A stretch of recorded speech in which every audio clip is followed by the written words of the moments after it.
تا ما خود بشناسیم.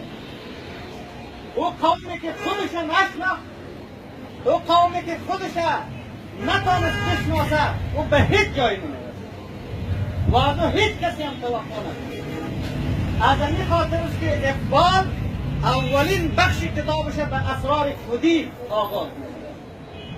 خودی یعنی تاجیک باید به خود بیاید، تاجیک باید خود بفهمد که تاجیک کیست.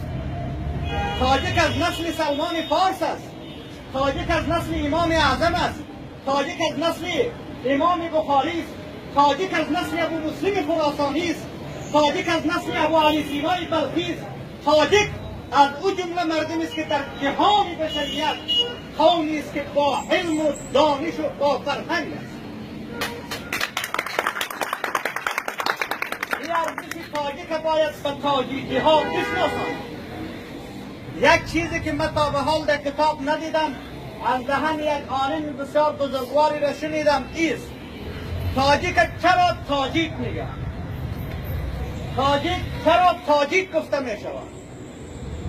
به خاطر از این میگه که خطی که حضرت رسول اکرم صلی الله علیه و سلم از عربستان در خراسان روان میکنه، در او زمان کسی که پادشاه خراسان است از نسل تاجیک، همین خطه، همون خطی که حضرت رسول اکرم روان میکنه او را که از تاج جور میکنه و بر سر خود میمانه.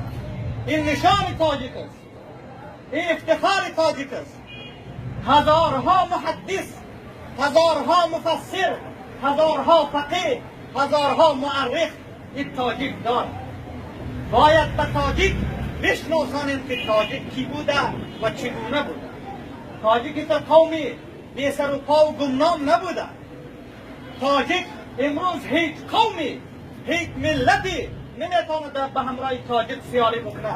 حتی عرب که قرآن به لسان عربی نازل شده، مردم عرب هم نمیتونه و میره به افتخار حتی به چیلنج میگه. هر کسی در مقابل من میآید، من حاضر هستم دفاع بکنم از هویت تاجیک، که تاجیک چگونه قوم بود و چه رقم مردم بود. اگر عباسی ها به قدرت رسیده برکت یک تاجیک بوده. باید ابو مسلم خراسانی را هیچ فرد تاجیک فراموش نکنه. اگر امروز از آثار حضرت رسول اکرم صحبت میشه، او را یک تاجیک کرده. امام بخاری تاجیک است، بر دزبه نام جدش است با نام زاری و کشتکار.